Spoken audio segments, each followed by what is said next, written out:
শ্বশুর শাশুড়ি সেবা করার জন্য আপনার সে অর্থে ফরজ না, কিন্তু একজন ভালো মুসলমান হওয়ার জন্য আপনি আপনার শ্বশুর শাশুড়ির প্রতি সাধ্য অনুযায়ী তাদের প্রতি সদাচরণ করা এটা আপনার কর্তব্য অবশ্যই।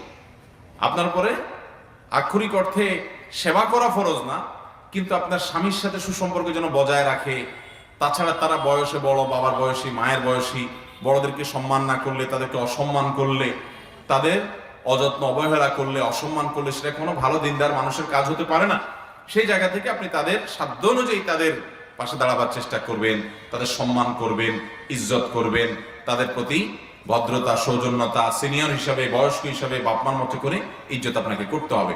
সাধ্য অনুযায়ী সেবাও করবেন, এই জন্য যে আপনার স্বামী আপনার জন্য অনেক কিছু করছে, আপনার সংসার উন্নতির জন্য করছে, আপনার ছেলে মেয়ের উন্নতির জন্য করছে, এমন অনেক কিছু করছে যেটা তার জন্য আবশ্যক না।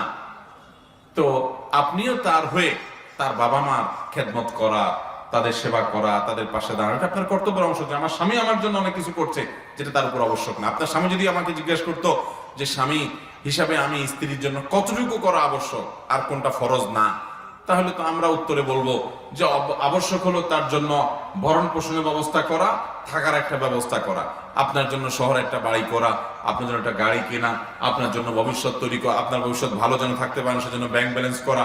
এগুলো তো স্বামীর উপরে ফরজ না, কিন্তু সেগুলো তিনি সব আপনার জন্য করার চেষ্টা করেন। অতএব তিনি যখন আপনার জন্য ফরজের বাইরে অনেক কিছু করতে চেষ্টা করেন আপনার সুখের আশায়, অতএব আপনারও উচিত তার বাপ মাকে শ্রদ্ধা নিবেদন করা, সম্মান করা, সাধ্য অনুযায়ী খেদমত করা, যেহেতু তিনি বাপ মাকে সময় দিতে পারছেন না আপনার সংসারের জন্য। তো এই জন্য এই জাতীয় আপনার বিষয়গুলোতে প্রত্যেকটা মানুষের মানবিক হওয়া কর্তব্য, না হলে আমরা ভালো মানুষ হতে পারবো না।